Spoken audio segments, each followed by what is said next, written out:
असफलता एक चुनौती है, इसे स्वीकार करो। क्या कमी रह गई है देखो और सुधार करो। जब तक ना सफल हो नींद चैन की त्यागो तुम, संघर्षों का मैदान छोड़ मत भागो तुम। कुछ किए बिना ही जय जयकार नहीं होती, कोशिश करने वालों की हार नहीं होती, कोशिश करने वालों की हार नहीं होती। नमस्कार, मैं हर्षद घाटोले आज फिर लेकर आया हूं एक ऐसे हस्ती की सच्ची दास्तां जिन्होंने एक श्रमिक से सिपाही और सिपाही से अधिकारी बनने का साहसी सफर तय किया है। राजस्थान के दौसा जिले के वापी गांव में श्रमिक माता पिता के घर इनका जन्म हुआ था। उम्र जैसे ही 15-16 वर्ष हुई तो इन्हें भी अपने पढ़ाई के खर्च करने हेतु मजदूरी का काम करना पड़ा था। चूना भट्टी पर काम करते समय कभी घायल भी हो जाते माता पिता को बड़ा दुख होता था।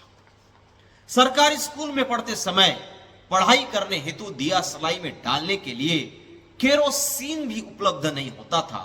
मिट्टी के कच्चे घर में रहते हुए मजदूरी कर इन्होंने अपनी 12वीं तक की शिक्षा पूर्ण की। तभी इन्हें गांव में पता चला कि दिल्ली पुलिस में भर्ती निकलने वाली है। इन्होंने भी आवेदन कर दिया और सौभाग्य से इनका चयन भी हो गया। उस दिन इनका परिवार इतना खुश था कि मानो लॉटरी लग गई। आखिर इनके खानदान में कभी किसी ने नौकरी नहीं की थी और वह भी दिल्ली पुलिस में। दिल्ली जैसे राजधानी के शहर में पहुंचने पर इन्होंने निर्णय लिया कि वे अपनी नौकरी के साथ साथ आगे की पढ़ाई भी जारी रखेंगे और इस प्रकार इन्होंने अपनी नौकरी करते हुए अपना ग्रेजुएशन और पश्चात पोस्ट ग्रेजुएशन भी पूर्ण किया और अनेक प्रकार की विभिन्न परीक्षाएं भी देती रहे। नेट जेआरएफ भी क्लियर किया। इन्हें अपने पुलिस की नौकरी के दौरान बड़े 2 आईपीएस अधिकारियों का सानिध्य प्राप्त हुआ। उन्हें देखकर इन्हें भी लगता कि वह भी अधिकारी बने, परंतु काम में इतना व्यस्त होते कि समय ही नहीं मिलता। इसलिए इन्होंने अपने विभाग में ही रहते हुए कंप्यूटर का काम सीख लिया था और इस वजह से अब इन्हें 8 घंटे वाली ड्यूटी मिल गई, जिस वजह से अब इनके पास पढ़ाई हेतु थोड़ा समय मिल गया। इस बीच इनकी शादी हो गई।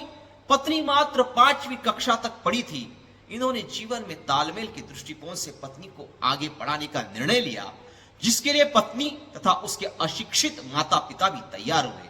इस प्रकार इन्होंने अपनी पत्नी को स्वयं उसका शिक्षक बनकर सभी विषय पढ़ाने की जिम्मेदारी उठा ली। आज इनकी पत्नी ने भी अपना एमए बीएड पूर्ण कर लिया है। अनेक दिक्कतों के बावजूद भी इन्होंने अनेक बार यूपीएससी की परीक्षाएं दी, परंतु सफलता हाथ नहीं लग रही थी। बार बार मिलने वाली असफलता के बाद भी इन्होंने अपना हौसला कायम रखा। 2021 में पिता का निधन हो गया और आखिर अपने 8वें प्रयास में 2022 में इन्होंने यूपीएससी की परीक्षा 667वां रैंक लेकर उत्तीर्ण कर ली। अब यह महज दिल्ली पुलिस के एक सिपाही न रहकर एक अधिकारी बन गए थे। इनके मेंटोर थे एसीपी फिरोज आलम के व्हाट्सएप ग्रुप के ये हिस्सा थे। जी हां, मैं बात कर रहा हूं दिल्ली पुलिस में हेड कांस्टेबल्स के पद पर कार्यरत रामबचन कुम्हार की, जिनके हौसले और जज्बे ने युवाओं के सामने एक अनोखा उदाहरण कायम किया। इनके लिए मैं बस इतना ही कहना चाहूंगा कि लहरों से डरकर नौका पार नहीं होती, कोशिश करने वालों की हार नहीं होती। नन्ही चींटी जब दाना लेकर चलती है, चढ़ती दीवारों पर 100 बार फिसलती है, चढ़कर गिरना गिरकर चढ़ना न अखरता है, आखिर उसकी मेहनत बेकार नहीं होती।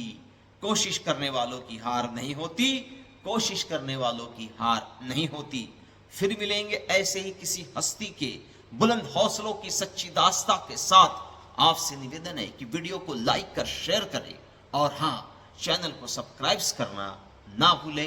जय हिंद, धन्यवाद।